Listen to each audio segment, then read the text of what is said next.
Olá, amigas e amigos, é um prazer revê-los virtualmente para que nós possamos dar prosseguimento ao programa de atualização do nosso curso de Direito Constitucional. Sua 13ª edição da editora Atlas Gen, hoje referente às atualizações importantes do mês de fevereiro do ano de 2023. Já tivemos durante esse ano uma boa atualização feita em janeiro, ocasião inclusive na qual discutimos a legislação e a jurisprudência. Lembro-me até que houve uma atenção especial destinada à intervenção federal, à época em curso no DF. E agora voltamos no mês de fevereiro para que nós possamos observar a jurisprudência do Supremo Tribunal Federal. Quero também lembrar que durante esse mês o Supremo Tribunal Federal publicou 4 informativos. Por isso, selecionei um acordo de cada um deles para que nós pudéssemos observar acordos, decisões tomadas desde o informativo 1080 até o informativo 1083. Quero primeiro apresentar-lhes quais são essas causas, esses recursos, enfim, esses julgamentos, para que nós possamos então observar algumas questões importantes. Uma questão que me parece fundamental tem a ver com emendas do relator. Questão que teve extrema importância doutrinária, jurisprudencial, no ano de 22 e 23, agora recebeu a publicação do julgamento. A DPF número 850, o DF formativo 1080. Também uma questão, vejam só, pertinente a imunidades parlamentares, no tocante ao Parlamento do Estado. Me refiro aqui à ADI 5824, do Rio de Janeiro, informativo subsequente, 1081. Terceira questão, das três, a mais importante, me parece, tem a ver com matéria tributária, conjugada, material e a relativização imposta em relação a ela. Recurso extraordinário 955-227 da Bahia, informativo subsequente 1082. E, por fim, Tribunal de Contas, uma questão pertinente ao seu poder normativo.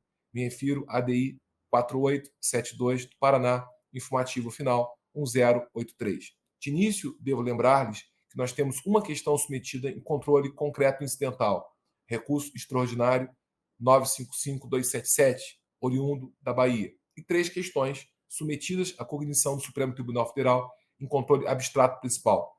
2 ações diretas de inconstitucionalidade de números 4872 do Paraná e 5824 do Rio de Janeiro, e uma a DPF, de número 850 do DF. Começo por ela. Faço menção a emendas do relator. A DPF 850 do DF, informativo 1080. Questão de rigor técnico se refere a RP9, que é a rubrica através do qual havia submissão da questão ao orçamento. Foi uma questão muito discutida durante o ano 2022, que agora o Supremo Tribunal Federal publica o acordo referente a ela. A pergunta é a seguinte: emendas do relator da lei orçamentária são ou não constitucionais? E se amoldam ou não ao perfil de nossa Constituição?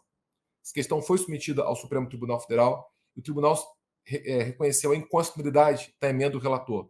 Ou, reitero, em rigor técnico, a RP 9, a rubrica oficial feita na lei orçamentária sob essa destinação orçamentária.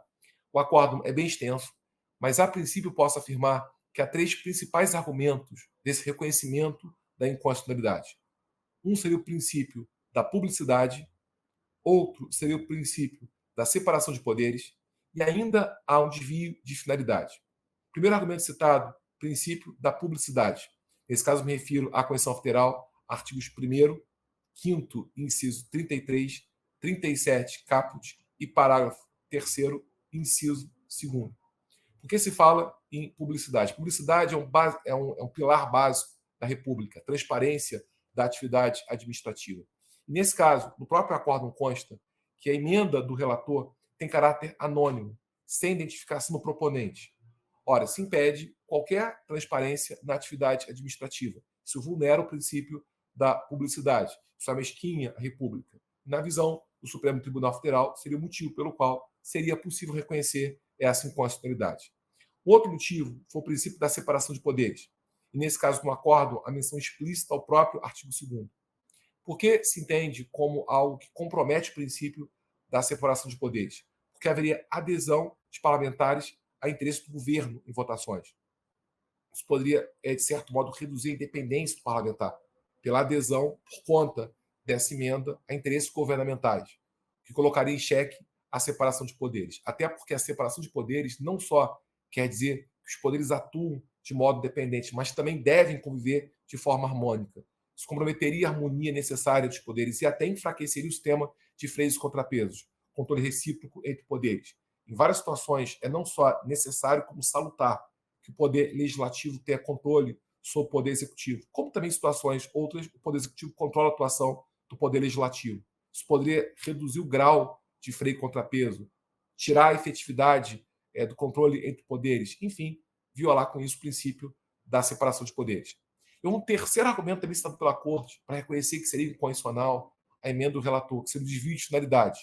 O argumento foi o seguinte: sob o ponto de vista orçamentário, essas emendas são possíveis desde que destinadas exclusivamente a corrigir pequenos erros e omissões. O uso dado a essas emendas não era mais um uso de correção de erro, de ajuste de omissão, mas de destinação efetivamente orçamentária. Era um desvio de finalidade, porque a finalidade da emenda era outra, que não fosse essa. E com essa finalidade ela adquiriu um outro formato.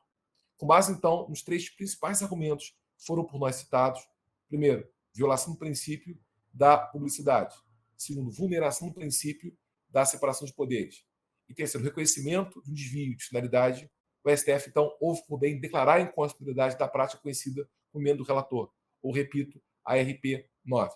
Esse caso também é importante porque reitera algo que eu já havia colocado na outra gravação nossa do mês de janeiro, que é a ampliação feita pelo Supremo Tribunal Federal em relação ao uso da ADPF. A ADPF não se restringe, até porque a lei não tem um condão de reduzi-la a isso, a impugnação de leis e atos normativos. Muito pelo contrário, a lei que regula o tema, a Lei 9882, menciona expressamente que a impugnação se dirige a atos do poder público. Esses atos nem sempre são atos normativos, eles podem ser atos concretos, inclusive atos com viés claramente orçamentário, como aqui se tem. Deve-se também levar em consideração que na mesma lei que eu citei, a Lei 9882 de 99, o artigo 4º, parágrafo 1º, prevê o princípio da subsidiariedade, uma ação subsidiária. Diria Nelson Hungria, é um soldado de reserva.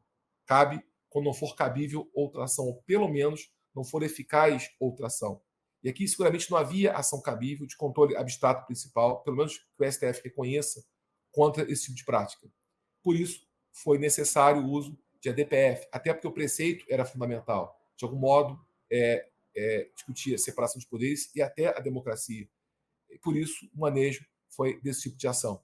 Eu já havia também deixado claro, e agora quero reiterar, que no Supremo Tribunal Federal hoje, a principal ação direta, sob a perspectiva quantitativa, é a ação direta de inconstitucionalidade. Tanto é que as próximas ações que nós iremos abordar nesse informativo são pertinentes à ação direta de inconstitucionalidade. Para se ter ideia, hoje o Supremo Tribunal Federal tem próximo 7.500 ações julgadas de inconstitucionalidade. Ações de constitucionalidade não chegam a 100. Ação de omissão talvez também equivalham a esse número. Ação interventiva não tem 200. ADPFs próximas de 1.000. Mas fato é que a principal ação, sob a perspectiva quantitativa, é a ação direta de inconstitucionalidade.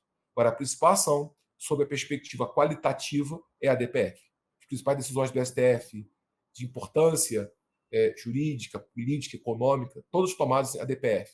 Por exemplo, a questão do impeachment de 2016, a terceirização na administração pública, questão ligada ao emenda do relator, também é a ADPF, que reitera essa tendência do STF de ampliar o uso da ADPF, dar maior poder, até político, a essa ação. É a principal ação hoje no STF, sob a perspectiva quantitativa, melhor dizendo, qualitativa, no que tange a controle de constitucionalidade abstrato principal.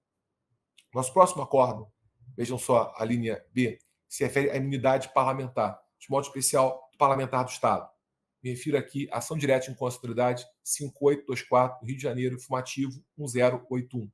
E a questão proposta foi a seguinte: no Estado, o deputado estadual tem as mesmas garantias dadas ao federal em relação à União, ou, de algum modo, alguma peculiaridade do regime jurídico aplicado ao membro do Poder Legislativo do Estado?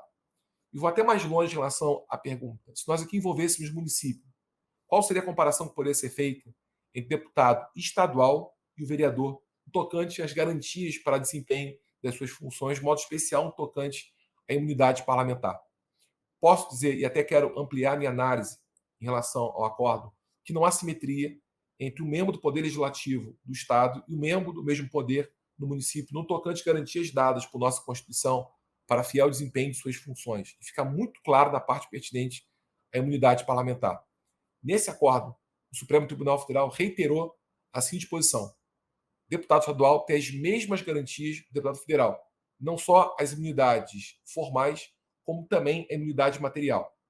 Mesmo que, porventura, no Estado haja omissão de sua Constituição. No Rio de Janeiro não há omissão, mas mesmo que houvesse omissão na Constituição do Estado, haveria a garantia da imunidade parlamentar de qualquer viés material ou processual a esse deputado estadual. E uma outra consideração feita no acordo, não se nenhuma limitação em relação ao espaço. Em nenhum momento nossa Constituição restringe a garantia dada ao membro do Poder Legislativo do Estado aos crimes praticados no Estado de onde ele provém. Crime praticado em qualquer tipo de local. Produz o efeito jurídico no seu Estado ou não. Tudo isso com base na Constituição Federal, artigo 27, parágrafo 1º, que estende aos deputados estaduais garantias próprias dos federais, inclusive especialmente no tocante às suas imunidades parlamentares. Então, recapitulando, deputados estaduais têm as mesmas garantias dos federais, especialmente no tocante às imunidades parlamentares. Tem não só a imunidade parlamentar material, previsto no artigo 5.3 caput da Constituição Federal para a União, mas também as formais, não só ligada à ação penal, como também ligada à prisão provisória, mesmo que, porventura, no Estado, a sua Constituição seja omissa, sem qualquer limitação em relação ao espaço. Os fatos praticados dentro do Estado, de onde ele provém ou não. Outro regime jurídico, embora o acordo não aborde esse tema, nossa Constituição traz para os vereadores. E agora me refiro à Constituição Federal, não mais no artigo 29, parágrafo 1º, mas no artigo 29, inciso 8º. As 25, parágrafo 1º, 29, inciso 8º. Em relação aos vereadores, o regime jurídico é diferente. De fato, essa simetria não pode ser reconhecida. Primeiro, em relação aos deputados estaduais, as duas garantias, as imunidades formais e a imunidade material. Em relação aos vereadores, só há imunidade material, não há imunidades formais. Ele goza da inviolabilidade, mas não goza das imunidades formais ou procedimentais. Primeira diferença é essa. Outra diferença: o deputado estadual tem qualquer garantia, mesmo que seja omissa a sua Constituição. O vereador só tem a imunidade parlamentar material se a lei orgânica for expressa. É bom lembrar que nós temos um inciso ligado ao caput. É um princípio hermenêutico que exige que, nessa situação, haja uma interpretação sistemática e que o inciso se leia conforme o caput. O caput do artigo 29, podem perceber, prevê o seguinte: a lei orgânica poderá dispor sobre, poderá dispor, não deverá dispor. Ela pode dispor ou não. Então, se houver omissão, nem essa garantia eles possuem. Uma terceira diferença: os deputados estaduais têm as duas imunidades, a material e as formais, mesmo que seja omissa a Constituição do Estado, sem limitação espacial. Repare, na Constituição Federal, no artigo 29, inciso 8º, se confere aos vereadores tão somente a imunidade parlamentar material, se for expressa a lei do município, se for omissa, nem isso eles possuem, por fatos praticados no município, na circunscrição territorial do município de sua origem. Pouco importa o local no qual operem efeitos esse ato, o que importa é o local no qual se pratica a conduta, por condutos praticados no limite do município. Somente assim se garante aos vereadores essa imunidade parlamentar material com essas restrições. Esse acordo, então, reiterou a posição que o STF já tinha em relação ao Estado. E eu aqui incluo a posição que o STF também já tem em relação aos municípios. E a falta de simetria que, em nossa Constituição, não se pode reconhecer entre os poderes legislativos do Estado e do município. O outro acordo interessante que eu aqui trago, a linha C, dos três, me parece o de maior impacto, tem a ver com coisa julgada em matéria tributária. Vejam só, a linha C, recurso extraordinário, número 955-227 da Bahia, informativo 1082. Me parece a grande questão do mês de fevereiro e a grande questão com impacto direto em matéria de direito constitucional. Também com impacto em processo civil. É a seguinte questão: coisa julgada material é um dogma? Ou ela pode ser atenuada, flexibilizada, mitigada, relativizada? Se porventura ela for relativizada, qual é o meio pelo qual se dá essa relativização? Existe uma ação para que se possa rescindir a coisa julgada, ou de algum modo essa rescisão já se mostra automática. E foi a solução que o próprio STF deu, em matéria tributária ou não. Quero só lembrar que esse caso envolve relação tributária de trato continuado e, na verdade, uma contribuição sobre lucro líquido. Então, é uma questão específica ligada à Lei 7689 de 98, que já havia o próprio STF reconhecido a sua constitucionalidade na ADI número 15, Então, é uma questão específica de relação jurídica tributária de trato continuado, discutindo a constitucionalidade da contribuição social sobre o lucro líquido, a CSLL. A questão de fundo seria a seguinte: é possível relativizar a coisa julgada material ou não? Primeiro, o que quer dizer isso? Coisa julgada material quer dizer imutabilidade de uma sentença ou de um acordo. Depende se a decisão judicial é singular, sentença, ou colegiada, acordo. Mas a imutabilidade quer dizer coisa julgada material. A questão é saber se ela é possível ser atenuada, flexibilizada, mitigada, relativizada. Pelos dois exemplos, além do caso tributário, para demonstrar como essa questão ultrapassa a matéria tributária. Essa questão não se resume só à tributação. Ela também é vista em direito público e até direito privado. Direito público, por exemplo, já houve um caso submetido ao Supremo Tribunal Federal que foi o seguinte: um Estado expropriou um bem, ou seja, expediu decreto expropriatório de um bem, fez um acordo judicial com o expropriado, reconheceu a obrigação de pagar prestações anuais a título de indenização e homologou em juízo esse acordo. Posteriormente, o Estado começa a pagar as prestações. Na quarta prestação, verifica que o bem não pertence ao expropriado, mas por um erro registral pertence a ele próprio, expropriante.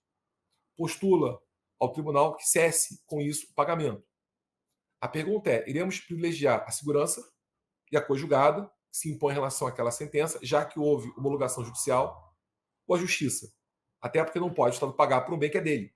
Isso até, de certo modo, ameaça ou lesa o erário estadual. Foi um caso já levantado perante o Supremo Tribunal Federal, direito público. Há questões também desse mesmo matiz, direito privado. Por exemplo, digamos que haja uma ação de investigação de paternidade.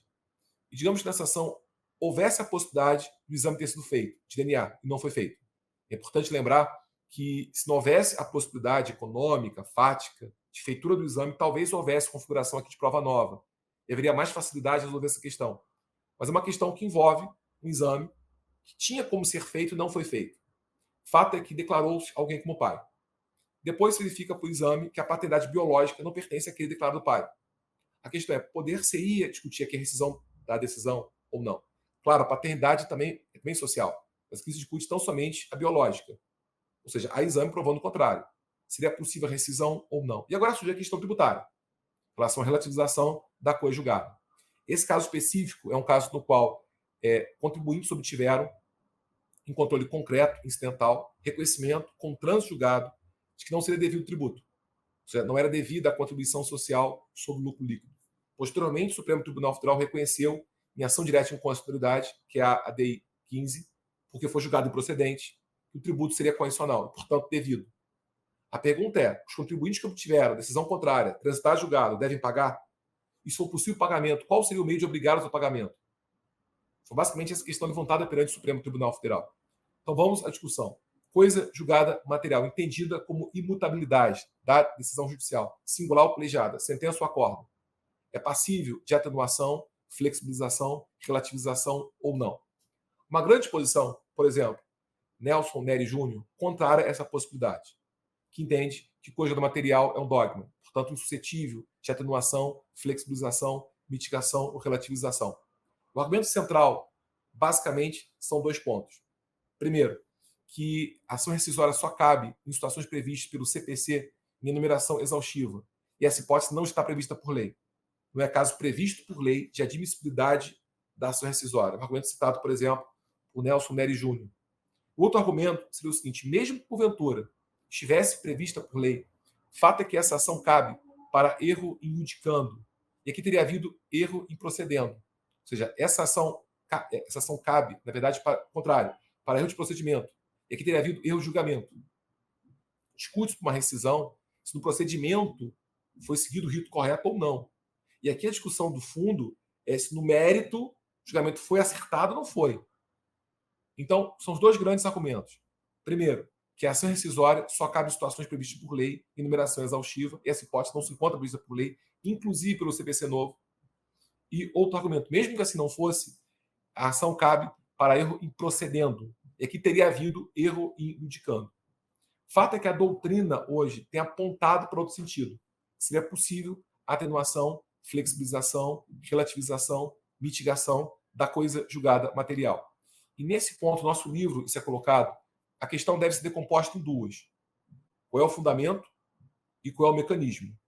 Uma coisa é por quê, outra coisa é como. Por quê? O que fundamento? Se aceita, por quê? Ela não é um dogma. Por que não seria? E outra questão é o mecanismo. Já que se aceita relativização, como promover esse fenômeno? Por que meio nós poderíamos admitir essa relativização? Então aqui eu quero dividir a minha análise em duas partes. O fundamento e o mecanismo, que eu chamaria de porquê e como. Primeiro, o porquê. O fundamento. Por que aceitar conjugada ser relativizada? Há diversas posições. Aqui eu indico, de modo muito rápido, 4. Uma teoria do direito alternativo. Hamilton Bueno de Carvalho. Direito alternativo. Hamilton Bueno de Carvalho. Diz esse grande autor, há uma separação entre direito e justiça. Nem sempre aquilo que é jurídico é justo, que é legal é correto. Então, por imposição de justiça, seria admissível essa relativização da coisa julgada material. Então, direito alternativo, Hamilton Bueno de Carvalho. A posição que pertence a Cândido Rangel de Lamarck seria a impossibilidade jurídica dos efeitos da decisão. Repito, impossibilidade jurídica dos efeitos da decisão. Que teoria é essa? Muito interessante, se baseia no silogismo. Premissa maior. Conjugada é a imutabilidade dos efeitos. Premissa menor. Só são alcançados por essa imutabilidade os efeitos possíveis. Conclusão. Levando-se em conta que aqui os efeitos não são possíveis, não é possível pagar por algo que é seu. Não é possível declarar-se pai biológico quando o exame prova o contrário. Conclusão. Não há coisa julgada material. Essa teoria nega a coisa julgada material. Os efeitos não são possíveis. Da impossibilidade jurídica dos efeitos da decisão. Coisa julgada material quer dizer imutabilidade, só há imutabilidade com efeitos possíveis. Aqui não são possíveis efeitos, não há imutabilidade. Então não haveria formação sequer da coisa julgada material. Uma terceira teoria, a mais citada, José Delgado. Coisa julgada incondicional. É a mais citada hoje no país. Teoria da coisa julgada incondicional. José Augusto Delgado. Que é similar, mas diferente em relação à teoria anterior. Porque, repare, na teoria anterior, sequer havia coisa julgada material. Nessa teoria, ela é incondicional. Então, ela existe, mas é inválida. Ela existe, se formou, mas contra a Constituição Federal. Daí, coisa julgada incondicional. Não é uma discussão de vigência, sim de validade. Não há aqui discussão se ela existe, mas se ela existe de modo válido. Haveria coisa julgada, porém de forma incondicional, por ser contrária à Constituição. E ainda há uma teoria que eu aqui atribuiria ao professor Rolf Madaleno. E Rolf Madaleno diz o seguinte: cedência recíproca. Essa posição é interessante porque não é a posição que pertence a processo, sem direito material. Diz ele, há uma ponderação entre segurança e justiça.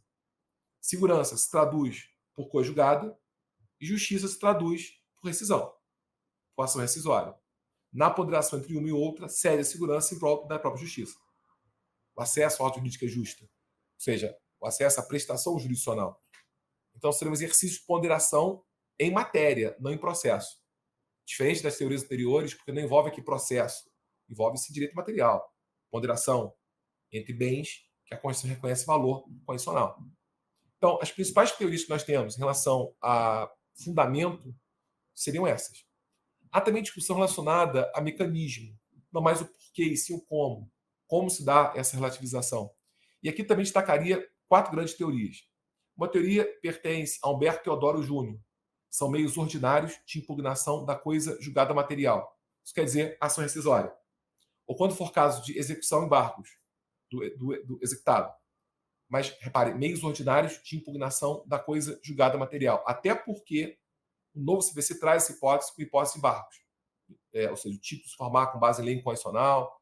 Então, seria uma situação própria também de embargos caso houvesse execução. Se não houver execução, ação rescisória. Aliás, inclusive, se fosse uma ação de Estado, como seria ação ligada à filiação, nem haveria prazo contabilizado para isso. Seria ação sem prazo, mas uma ação rescisória. É uma posição interessante. Há uma posição que demonstra como esse autor, para a sua época, era revolucionário, importantíssimo no nosso conhecimento jurídico, que é Ponte Miranda. E dizia Ponte Miranda, postule nova demanda, postule uma ação igual. Nada impede nova ação. Uma tríplice identidade, igual pedido, iguais partes, igual ao caso de pedir. Se enquadrou muito bem essa posição com a ideia de que não há coisa julgada. Se não há conjugado, então faça uma ação igual. São duas teorias muito bem ajustadas, azeitadas, no tocante a fundamento e mecanismo. Uma terceira posição que pertence a Ada Grinover. Ela diz ação de querela nulitatis insanabilis. É bom lembrar que querela nulitatis insanabilis é a ação que reconhece vício processual absoluto. Essa ação, a princípio, cabe, até pelo CPC novo, para a discussão de nulidade da citação. Essa posição de Ada Grinover sustentaria que caberia ação para qualquer tipo de vício, inclusive não citatório. Também é uma posição muito bem ajustada com a ideia de que há conjugada, mas é incondicional. Se há conjugada e é incondicional, é porque, na verdade, cabe uma ação para declarar nulidade. Seria querela nulitatis insanabilis. E ainda a posição que pertence ao Wilson Marques, desembargador do Rio de Janeiro. E dizia Wilson Marques, cabe mandato de segurança. Ele entendia que havia o direito líquido certo, já ameaçado ou até lesado por um ato coator, seria cabível, na visão dele, mandato de segurança. Fato é que o Supremo Tribunal Federal havia indicado no passado que era possível a relativização, mas exigia um meio processual para isso. Fosse a ação rescisória, fosse a querela, a rescisão não seria automática, mas condicionada a um provimento jurisdicional. Qual é a novidade que o caso traz? Caso aceita, rescisão automática. O caso aceita, então, que basta que o STF tenha reconhecido que o tributo é devido, mesmo que o contribuinte do passado tenha decisão contrária, conjugada, em outro sentido, para admitir automaticamente que haja a cobrança do tributo devido, mesmo desconsiderando o conjugado anterior. Essa decisão foi muito criticada no meio jurídico e as críticas feitas basicamente têm a ver com o argumento central do acordo. O acordo menciona que teria havido uma aposta por parte do contribuinte, que não teria pagado tributo ou recolhido recursos mínimos para pagamento futuro. A decisão judicial transitar julgado, o que impediria, na visão de muitos autores, a configuração de uma aposta. Pelo contrário, assentava-se a posição do contribuinte na decisão tomada por parte do Poder Judiciário. E as críticas avançam. Já ouvi críticas no sentido da própria, no caso, vulneração da separação de poderes e até de uma ideia de simetria de formas.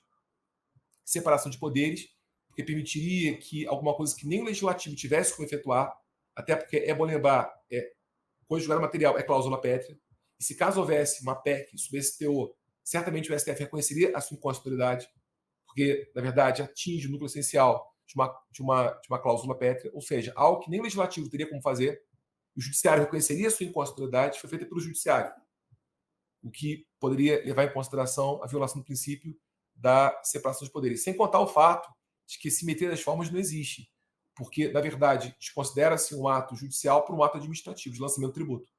Ou seja, um ato administrativo supera a conjugada de um ato judicial definitivo. É crítica feita por muitos autores essa posição. Também se criticou a ideia de que o STF não modulou a decisão e que talvez no futuro isso venha a ser objeto de um backlash. Backlash, é bom lembrar, só foi colocado no nosso curso, consta no nosso curso na parte pertinente, ação direta de inconstitucionalidade. Backlash, uma reação legislativa à decisão jurisdicional. Como o próprio STF chama, o ativismo congressual. Isso pode ser no futuro objeto de backlash. Já hoje, atualmente, 3 tramitações de projetos do Congresso discutindo releituras da decisão, pelo menos para modular os efeitos dela, para restringir a decisão a um certo lapso temporal. Não sei, não posso afirmar nesse momento se vai haver ou não backlash, uma reação legislativa à decisão jurisdicional. Mas é uma tendência futura de que pode ser que haja esse backlash no futuro. Então, é bom lembrar a questão hoje, por enquanto, alguns autores criticam a solução que o STF deu, com base em algumas fórmulas, que seriam essas: separação de poderes, assimetria das próprias formatações jurídicas, que estão ligadas em segurança que causa com a ideia de uma aposta, mas, especialmente, isso pode ser objeto futuro de backlash, de reação legislativa à decisão jurisdicional. O último acordo interessante que eu trago a vocês, assertiva D, é pertinente ao Tribunal de Contas. Repare só, assertiva D, volta-se agora um caso de ação direta de inconstitucionalidade, discutindo o Tribunal de Contas do Estado. E a pergunta é a seguinte: o Tribunal de Contas possui poder normativo ou não? É possível dar ao Tribunal de Contas poder para elaborar normas jurídicas, mesmo submetidas ao princípio da legalidade, ou não se reconhece ao Tribunal de Contas esse poder normativo? A decisão que a STF deu foi a seguinte: sim, o Tribunal de Contas possui poder normativo, evidentemente com alguns limites, de matéria e de forma. Matéria, limitada à matéria de sua competência.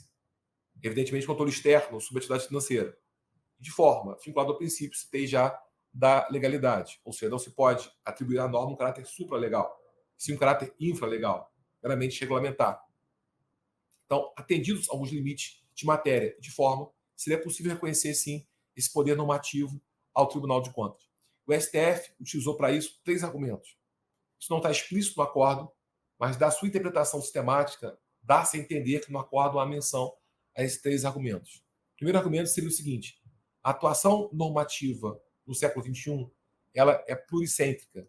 Não se resume mais às normas editadas pelo Poder Legislativo. Cada vez mais se reconhece a vários centros a emissão de norma jurídica. Aqui dou-lhes 2 exemplos mínimos. Um seria o caso da agência reguladora, outro seria o caso dos Conselhos Nacionais de Justiça e do Ministério Público. Dá-se a isso o nome de deslegalização, ou seja, a transferência da sede legislativa para outra sede normativa, tratamento de um certo assunto. Ou seja, a atividade normativa hoje ela é pluricêntrica. Repare, é uma atividade normativa, não é uma atividade legislativa. Ela não se formata de modo necessário para uma lei, mas ela pode ter outras formatações devidas. Decretos autônomos também. São situações de deslegalização. Então, primeiro, considerando que o poder, a atividade normativa hoje é pluricêntrica, é natural pensar que um outro órgão diverso do legislativo possa empenhar também essa atividade. Outro argumento utilizado é a posição constitucional do Tribunal de Contas. E aqui é importante dizer o seguinte: vários autores do Brasil se diz que o Tribunal de Contas é o órgão pertencente ao Poder Legislativo.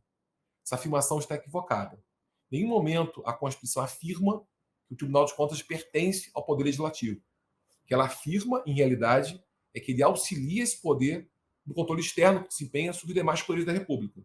É um órgão de auxílio, não órgão de subordinação.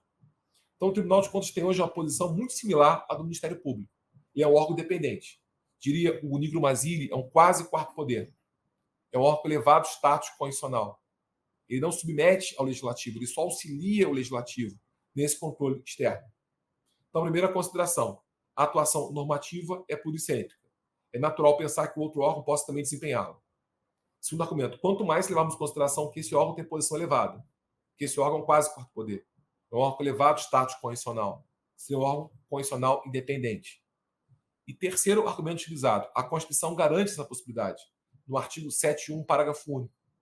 Seria o fundamento para a admissão desse poder normativo dado ao Tribunal de Contas, inclusive estendido ao Tribunal de Contas do Estado, que o artigo 7.5 estende ao Tribunal de Contas do Estado, onde houver São Paulo, Rio de Janeiro, os municípios, poderes próprios do TCU, que tem esse poder, então, na visão do STF. Então, isso também se estende para o Estado e para o município. Enfim, amigas e amigos, são os principais acordos do STF tomados durante o mês de fevereiro do ano 2023. Recapitulando, há um acordo aqui na assertiva A sobre emendas do relator, que seria a DPF 850 do DF formativo 1080. Um acordo sobre imunidade parlamentar do Estado, é o caso da ADI 584 Rio de Janeiro, informativo 1081.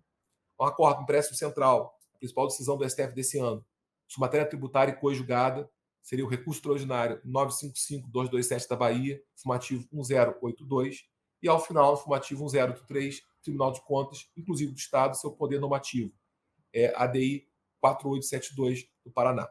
Despeço-me de vocês, foi um prazer estar aqui novamente, para que nós pudéssemos dar prosseguimento ao nosso programa de atualização do curso de Direito Constitucional. Espero revê-los no próximo mês de março, para que nós possamos também trazer algumas considerações, não só sobre jurisprudência, mas eventualmente sobre legislação, até emendas à Constituição, que impactem diretamente o direito constitucional.